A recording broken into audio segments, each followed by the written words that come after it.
நீங்கள் பார்த்துக் கொண்டிருப்பது உங்கள் விஜய். ராஜ்யம் அனைத்திற்கும் அறிவிப்பு விடுங்கள். மகாராஜா பாண்டு குந்தி போஜன் நடத்திய சுயம்பரத்தில் வெற்றி பெற்றார். மகாராஜா பாண்டு, மகாராஜா பாண்டு, மகாராஜா பாண்டு, மகாராஜா பாண்டு, மகாராஜா பாண்டு. ஐயனே, உணவெடுத்து வந்தேன். இங்கு வை.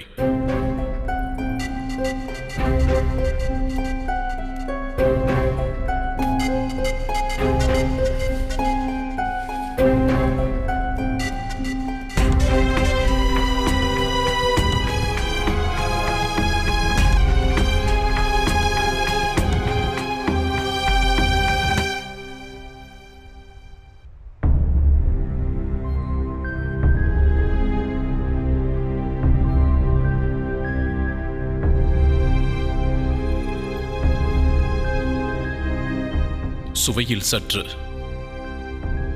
வித்தியாசம் தெரிகிறது.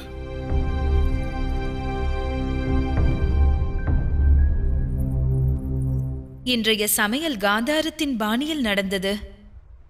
எமது குமாரி காந்தாரி தமக்கு காந்தார சுவையை அறிமுகப்படுத்த எண்ணினார். அதனால் அவராகவே, ஒருவேளை தமக்கு அச்சுவையில் விருப்பம் இல்லை என்றால் வேறு உணவை விரைவாக எடுத்து வருகிறேன் ஐயனே. வேண்டாம், இச்சுவையும் நன்றாக உள்ளது. வேறுபட்டிருந்தாலும் சுவையோடு உள்ளது.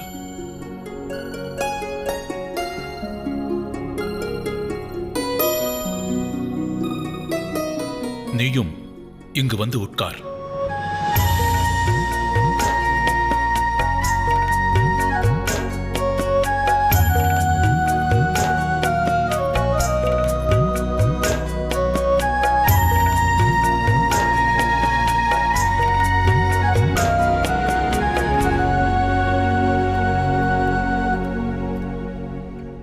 காந்தார சுவையினை உனது கைவண்ணம் கொண்டு அஸ்தினாபுர சமையலில் சேர்த்திருக்கின்றாய்.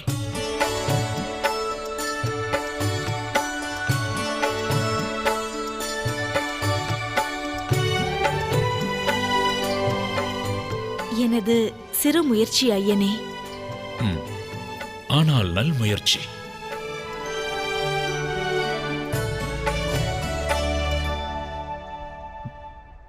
இருப்பினும் இச்சுவை இங்கு பிரசித்தி பெறாது. இனி அஸ்தினாபுரம் குந்தி ராஜ்யத்தின் சுவையைத்தான் போற்றும்.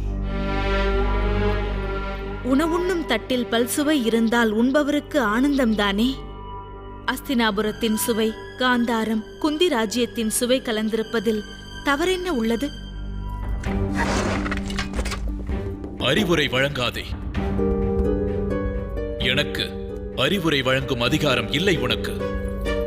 நான் தம்முடைய மனதினை அமைதியடைய செய்வதற்கு முயற்சித்தேன். தாம் சஞ்சலம் கொண்டுள்ளீர்கள் என்பதை நான் நன்கறிவேன். ஆலய கலசத்திற்கு என்ன மரியாதை உள்ளதோ அதே மரியாதை அஸ்திவாரத்திற்கும் உள்ளது.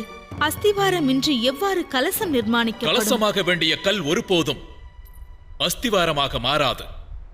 அதுபோல் அஸ்திவாரமாக இடப்படும் கல் கலசமாக அலங்கரிக்கவும் இயலாது. எது அஸ்திவாரத்தின் கல், எது கலசத்தின் கல் என்று ஆலயத்தை நிர்மாணிக்கும் கட்டிட கலைஞர்கள் தீர்மானிப்பர். எல்லாம் வல்ல இறைவனின் ஆணையை நாம் ஏற்கத்தான் வேண்டும். இப்போது நாம் நடந்தவற்றை மறந்து பாண்டுவையும் குந்தியையும் வரவேற்க வேண்டும். நிறுத்து உன் பிதற்றலை. நீ அறிவுரை வழங்க தேவையில்லை என்றேன்.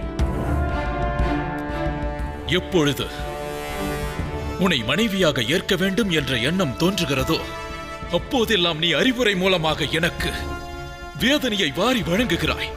எரியும் தீயில் நீ எண்ணெயை வார்க்கிறாய். நினைவில் கொள் காந்தாரி, நானும் நீயும் பாண்டுவை வரவேற்க செல்லக்கூடாது. நான் உன்னுடைய கணவன். என் ஆணையை ஏற்பது உனது கடமை. எனது ஆணையை சுவீகரிப்பாயா இல்லை உடை தெரிவாயா? அம்முடிவை உன்னிடம் ஒப்படைக்கிறேன்.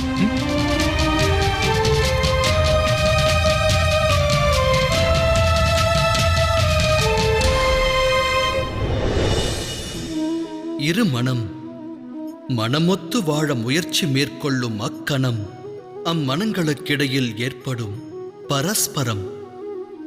அப்பரஸ்பரம் பற்றி நாம் ஆராய்ந்தோமேயானால் அதன் அடிப்படை தத்துவம் விளங்கும். மனமானது மற்றோருக்கு வகுத்திருக்கும் ஒரு எல்லையை, விதித்த எல்லையை ஒருவேளை மற்றோர் கடக்க முற்பட்டால் அக்கணமே அவ்விடம் குரோதமானது உருவாகிவிடும். அந்த எல்லையின் பொருள் என்னவென்று தாம் சிந்தித்திருக்கிறீர்களா? ஒரு எல்லையை வகுத்து மற்றோரை நாம் முடிவெடுக்க அனுமதிப்பதில்லை. நம் முடிவை அவர்கள் ஏற்க வேண்டும் என்கிறோம். அதன் அர்த்தம் ஜகத்தில் அடுத்தவருக்கு எவரும் சுதந்திரம் தருவதில்லை. ஒரு மனதின் சுதந்திரத்தை பறித்தால் அவ்விடம் விளைவது என்ன? குரோதம், வேதனை அல்லவா?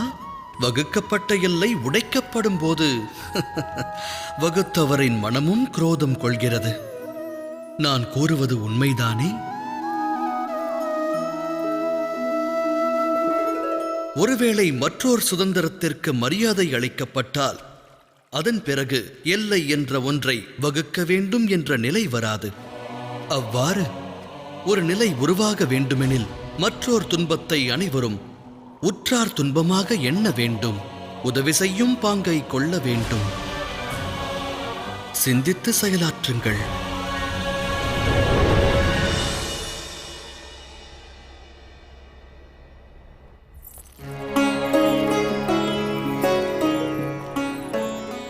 மகளே, இருவரும் சற்று பொறுங்கள். இருவரும் முதலில் வணங்க வேண்டியது யாதவ வம்சத்தின் அரசர் சூரனுக்கு அல்லவா? குந்திக்கு ஜனனம் தந்த தந்தை இவர். இல்லை மகாராஜா, ஜனனம் தந்தவனை விட வளர்த்து ஆளாக்கியவரே முக்கியத்துவம் பெறுகிறார். தமது கூற்றை நானும் ஆமோதிக்கிறேன்.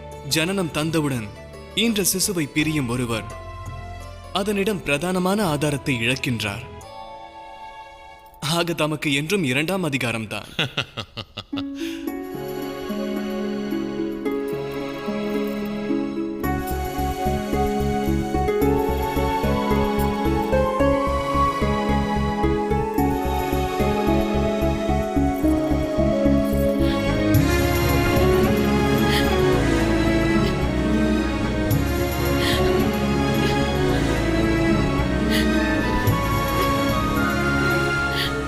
புறப்படுவோம், வாருங்கள்.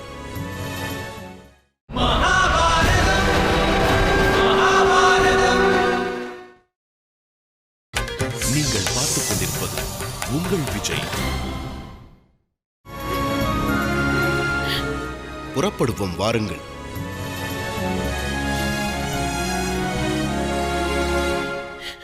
ஆகட்டும்.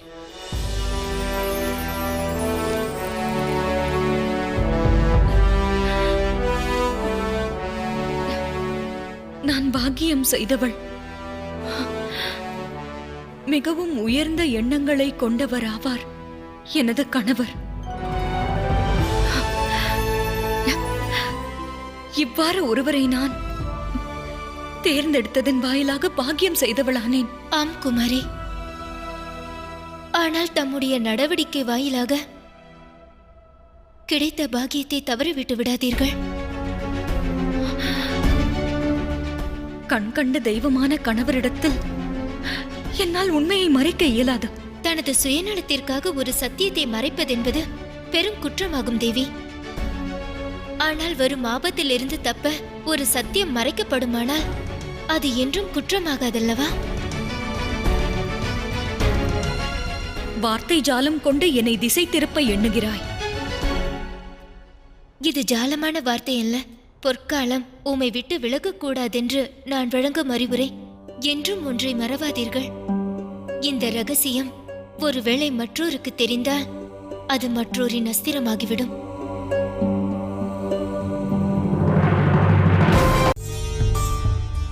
நீ என்ன செய்கிறாய்? இது ஒரு சத்திய ரட்சை. வாழ்வில் தாமும் தம்மவரும் சுகமாக வாழ்வதற்காக கட்டப்படும் ரட்சை. இந்த ரட்சை தமது கரத்தினில் இருக்கும் வரை தாம் தமது பதியிடத்தில் கடந்த கால வாழ்வினை பற்றி வாய்த்திரவக்கூடாது.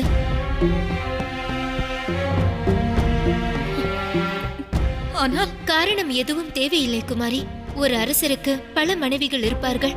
ஒருவேளை தம் கணவர் இன்னொரு விவாகம் செய்தால் அப்போது தமது இந்த ரகசியம் தமது பிராணனுக்கு யமனாகிவிடும். ஸ்திரீ வாழ்வினில் சங்கடங்களை சுமப்பவளாகவே ஏன் வாழ வேண்டும்?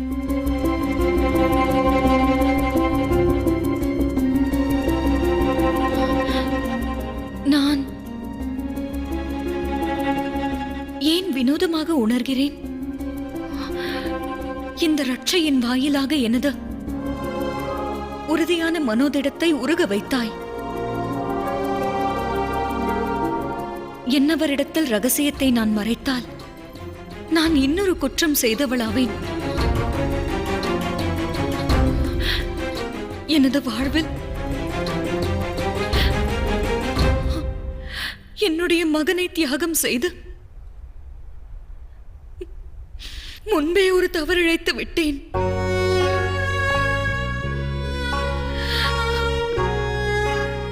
எனது கர்ணன் யாரிடத்தில் வளர்கிறான் என்று தெரியவில்லை. யார் வீட்டில் அவன் வாழ்கிறான் என்று தெரியவில்லை. அவனுக்கு தாய் பாசம் என்பது கெட்டி இருக்குமா? அவன் எங்கு வளர்கிறான் என்று தெரியவில்லை. யார் அந்த பாக்கியத்தை பெற்றிருப்பார்கள்? அவன் இப்போது எங்கிருப்பான்? எங்கிருப்பான் என்னுடைய கர்ணன்?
கர்ணா, கர்ணா. தாயே, ராதையே, உன் மகன் மாபெரும் வீரன். தாயே, நான் இந்த சிறுவனை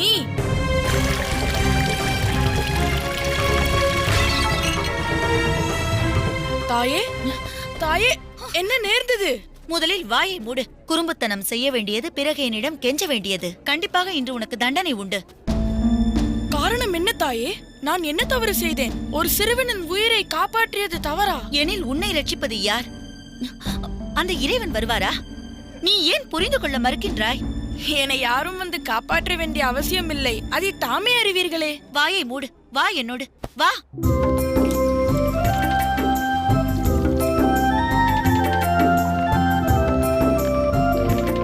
நிச்சயம் இன்று உனக்கு தண்டனை உண்டு. வா என்னோடு. சற்று பொறுங்கள் தாயே. என் மீது ஆத்திரம் கொண்டீர்களோ? மகனே, செயலால் ஆத்திரம் மூட்டுகிறாய். செய்வதனைத்தையும் செய்துவிட்டு என்னிடம் கொஞ்சலாக பேசுகிறாய். ஆத்திரம் கொள்ளும் அளவிற்கு ஏன் நடந்து கொள்கிறாய்? அதிரதன் மகனல்லவா நான். சிறுவனை காப்பாற்றுவது எனது பணியாகும். அதை நானும் நன்கு அறிவேன். உன் தந்தை உன்னை தண்டிக்கும் போது நான் அல்லவா உன்னை காப்பாற்ற வேண்டும். இன்று நீ செய்த பணிக்கு நிச்சயம் உனக்கு தண்டனை கிடைக்கும்.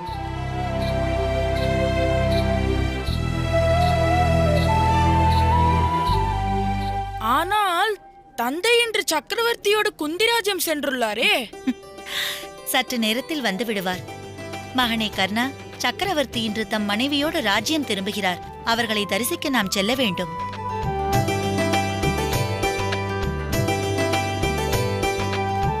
தாயே, அப்படியென்றால் அவர்கள் நம்மை காண்பார்களா?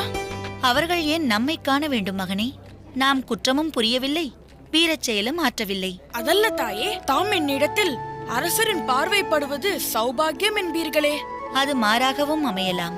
மகனே, மகத்துவம் வாய்ந்தவர்களின் பார்வை என்றும் மகிமை வாய்ந்தவருக்கே கிட்டும். எனில் நம்மீது அவர்களின் பார்வை படத்தான் வேண்டும் தாயே. அதற்கு வழி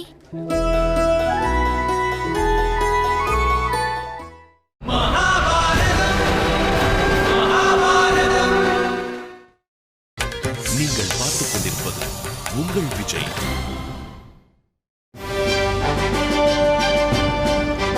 மகாராஜா பாண்டு வாழ்க வாழ்க!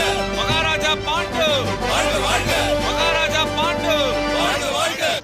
இது ஒரு சத்திய ரட்சை, மகத்துவம் வாய்ந்தது. கணவரோடு வாழும் தமது சுகமான வாழ்வில் எந்த இன்னலும் ஏற்படக்கூடாது.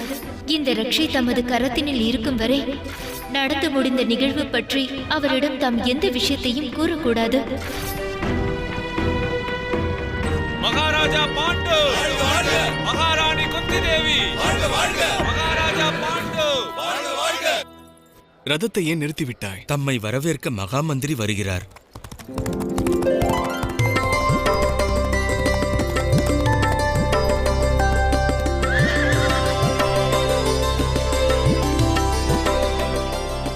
பணிகிறேன் அண்ணா. நீடூழி வாழ்க.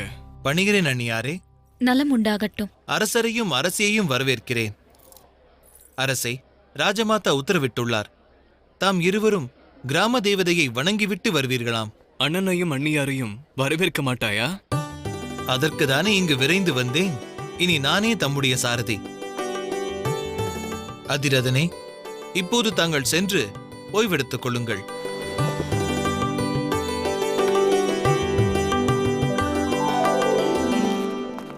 சுவாமி, இங்கு வாருங்கள். ராதை, என்ன செய்கிறாய்? கர்ணன் எங்கே? அரச தம்பதியரின் மனதை மகிழ்விக்கும் எண்ணத்தோடு கர்ணன் அவர்களை வரவேற்கும் ஏற்பாட்டை செய்து வருகிறான். என்ன கூறுகிறாய்? ஏன் அவனை நீ தடுக்கவில்லை?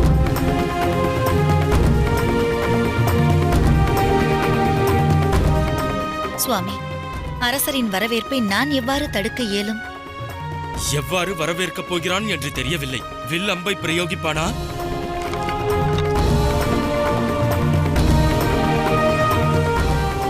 எதையும் நீ சரியாக புரிந்து கொள்வதில்லை ராதையே. இப்போது அவனை யார் தடுப்பார்கள்? எங்கே அவன்? சூரிய தேவனே, நான் மந்திரம் எதுவும் அறியேன். ஆனால் என்னுடைய பாணத்திற்கு தம்முடைய சக்தியை தந்தருளுங்கள். எவருக்கும் தீங்கு நேரக்கூடாது.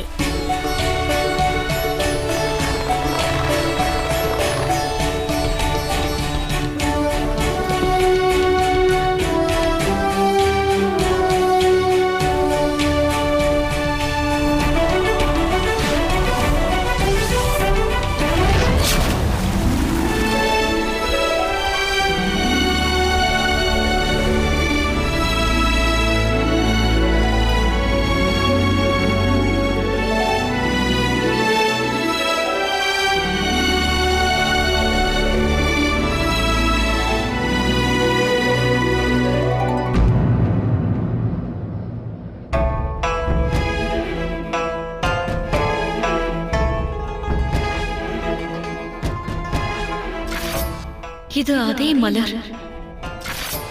இந்த மலர்கள் அடங்கிய கோடையில் தானே சூரியனின் பிரகாசத்தை கொண்ட எனது பாலகனை நான் கங்கைக்கு தாரை பார்த்தேன். விதுரா, யாரால் இந்த புஷ்பமழை உருவானது? வில் வித்தையில் இப்படி ஒரு அற்புதமா? யாருடைய செயல் இது? அந்த வீரனின் செயல் கண்டு மகிழ்ச்சி அடைந்தேன். யார் அந்த வீரன்? யாம் உம்மை காண வேண்டும். தாம் என்னையும் அரசியையும் மனமகிழச் செய்தீர்கள். எதிரில் வாருங்கள்.